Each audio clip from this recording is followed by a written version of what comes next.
Welcome back, everybody. Time to talk some football now as our regional football teams are preparing for what will be a pivotal 2024 NFL season. Let's start with the Baltimore Ravens, who, you could say that they were the best team in the NFL last year before that AFC Championship game. Yep, top seed, most wins in the NFL last year. Yeah, what a heartbreaking loss out there in Baltimore. Well, Devin, you went to Owings Mills for the beginning of training camp in the beginning of the week to report on the Ravens at training camp. What did you see out there? It was a cool experience. I got to see Lamar Jackson, Roquan Smith, Derrick Henry, Mark Andrews, Zay Flowers, and Justin Tucker. They were all there to defend their AFC North crown and stood up in front of the fans. A lot of the fans definitely had a great experience. So obviously in the preseason so far, they lost to the Eagles 16-3. But at the training camp, they looked pretty good. Now, head coach John Harbaugh says that he's satisfied from what he's seen so far from his offensive line specifically.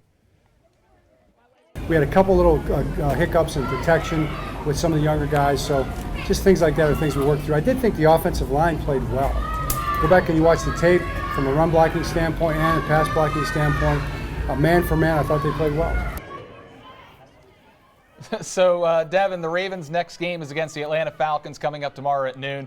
Let's see from Ravens training camp. Well, we were just talking about Lamar Jackson. He looked slimmer, and when he was scrimmaging against the first-team defense, yeah, he did. And when you're in person, he's still big. Don't get me wrong. It's not like he's a skinny guy. 6'3", 6'4"? Yeah, he's still a big guy. Had a lot of muscles on him, but he didn't look as big as he did the past couple years. He looked elusive as ever. Derrick Henry, on the other hand, looks huge in a good way. He's going to be impossible to bring down. Look at the size here.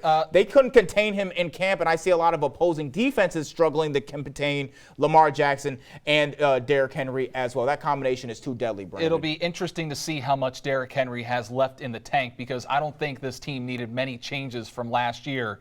They were this close to taking out the Chiefs. Yeah, now we got to talk about the Washington Commanders, who are on the opposite side of where the Ravens are. The Ravens have been at the top of the conference in the league. Commanders been at the bottom of their own division. So it's a new regime, though. So from top to bottom, on the sideline and in the owner's box, and as a team coached by someone very familiar with the Eastern Shore. We talked about this earlier in the week. Salisbury State alum Dan Quinn. One of Quinn's first moves was to draft quarterback Jaden Daniels out of LSU, former Heisman winner, throwing just 3 passes, completing 2, but he's sure to get more time at the next 2 preseason contests now before he starts his regular season campaign at Tampa Bay in Week 1. Now, Brandon, you were in Virginia for the Commanders camp. What did you see?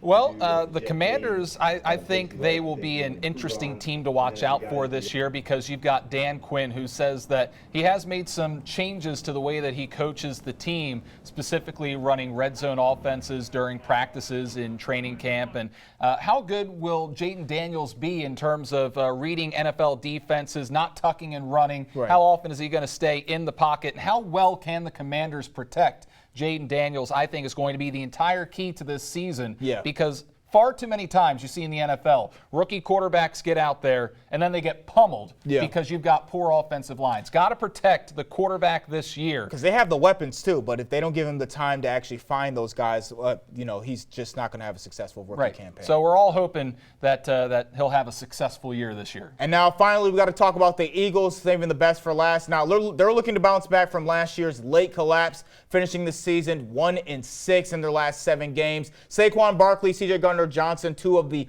biggest additions in free agency. Plus, with the revamped secondary, the Birds are primed to get back to the top of the NFC and possibly the whole league. Now, Brandon, the Eagles have gone 2-0 in their preseason games, and obviously the starters not playing, most of the starters not playing in either of the contests. So all eyes are on the backups, and there might be a little bit of a quarterback controversy, a little battle forming behind Jalen Hurts. The top spot. Battle. Yeah, the top spot is secure. Jalen Hurts is going to be the QB1. He's the franchise QB. I love Tanner McKee, by the way. Tanner McKee, Kenny Pickett. So I'm a Tanner McKee fan. Okay, Kenny Pickett we're going to talk about that a little bit, because head coach Nick Sirianni actually had his take on the quarterback situation behind Jalen Hurts, who he likes, whether he likes McKee or if he likes Kenny Pickett. Let's hear from him.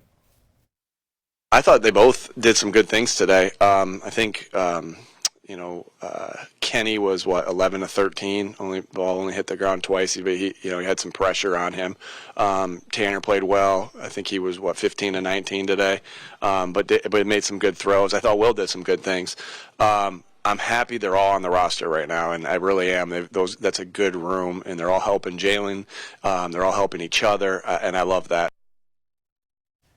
So Eagles' next game is against the Vikings next week. Brandon, you were just talking about it. Who do you want backing up Hurts? Who do you like more, Kenny Pickett or McKee? I want McKee, man. I do not trust Kenny Pickett. I think the Steelers did a fantastic job getting rid of him? Getting Kenny Pickett out of town and getting Justin Fields in town.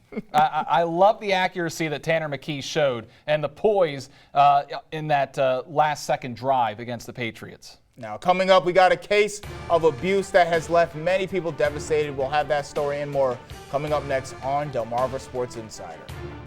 I'm Nasai Bell, North Carolina quarterback, and you're watching Delmarva Sports Insider.